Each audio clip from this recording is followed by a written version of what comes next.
So last year, I ran over 3,366 kilometers, over 200 runs with an elevation gain of over 9,500 kilometers. That's 20 times the height of Everest. Running that distance consumed 300 hours of my time. That's 12.5 days of constant running. And we all know life is hard, but I genuinely believe running makes it easier. Yes, this may be the sign of a failing social life, but there isn't 1 kilometer that I don't regret. Not one. This time was also distraction free, giving me a precious commodity in modern times. Time to think. I learned a lot of lessons on what a year it was.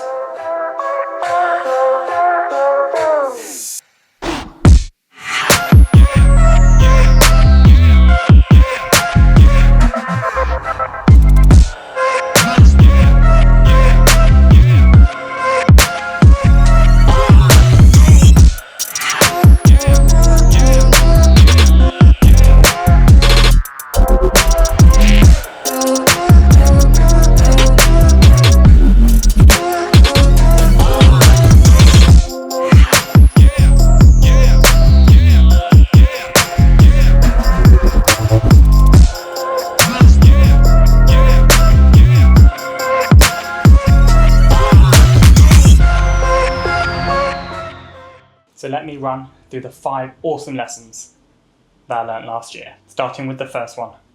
Running is a catalyst for adventure. This may sound a little strange, but many people, even my younger self, would just run around the same route, day upon day upon day, never mixing up, never adventuring outside of their route of comfort. And to be honest, sometimes this route gets pretty boring. We may do the same park run every Sunday. But let me say this, why be so boring? Don't just run for the sake of running, but go somewhere exciting, somewhere interesting, somewhere that's new. Whether that's doing a race in a new part of the country, or that's going on all trails or OS maps and picking a route at random, or creating your own route, or shock horror while on holiday, going on a run. I found that running is a fantastic way to explore. It's faster, allowing you to see more, and it also keeps you fit, making you feel less guilty of all the drinks and all the food that you're probably eating. And to be honest, over the last year, to avoid boredom, I've really enjoyed mixing up my routes, going to new places, and essentially combining running, exploring, and adventuring. Okay, so this is my challenge for you. Try running somewhere new, somewhere different, somewhere that may even be a little bit scary, but maybe you'll realise how fun running and adventuring can be, helping to deepen your love for running while broadening your horizons. So on to the next lesson.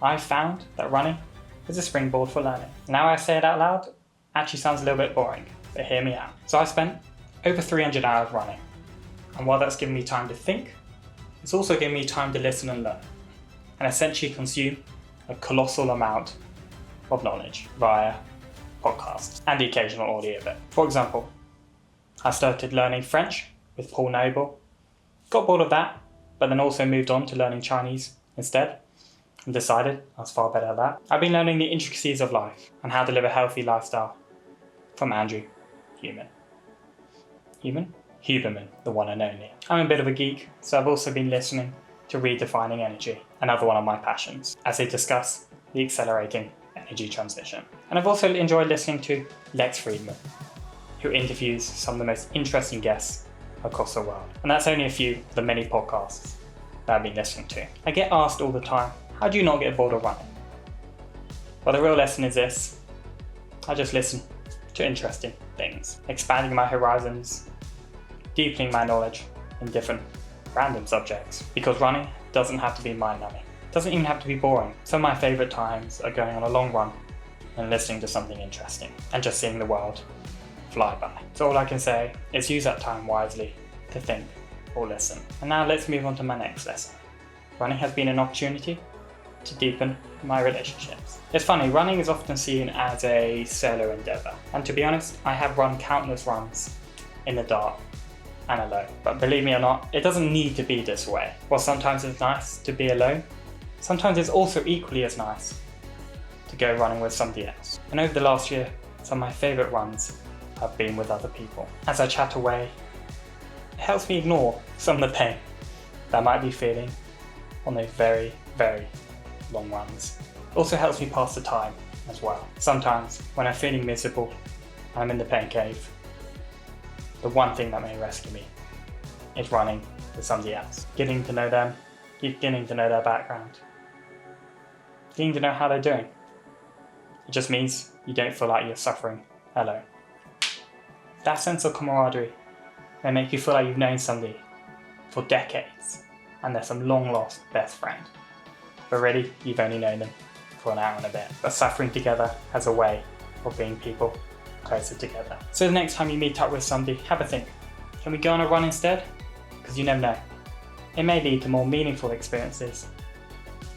You may feel better and you may create more long-lasting memories. And for my fourth, but not final lesson, I've also found that running can be an incredible antidote in times when you're mentally spiraling. I have not found a better way to feel better when I feel crap and feeling a bit down, or better way to reverse negative emotions or behaviours than simply going on a run.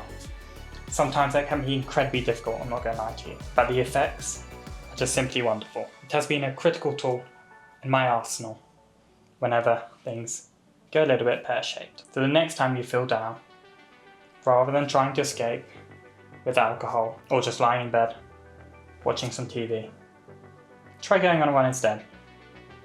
It might be difficult to get out of the door, but then just see what happens. It doesn't even have to be a long one, but the effects can be tremendous. So what's the harm in just giving it a try? And for my final lesson, and one of my most important, I've also found that running is a source of energy that seeps into every part of my life. Not only does it make you fitter, which means you have energy for longer, but I've also found that while it sounds strange, running should be physically exhausting and mentally exhausting. It may be physically exhausting, but actually, in terms of mental energy, it gives me a boost. And I guess what I mean to say is that it's mentally stimulating. It gives me energy, it gives me excitement, which just makes the day a whole lot easier. I can focus more on what's important, and I don't feel bored as quickly. After a run, I feel more positive, I feel more excited.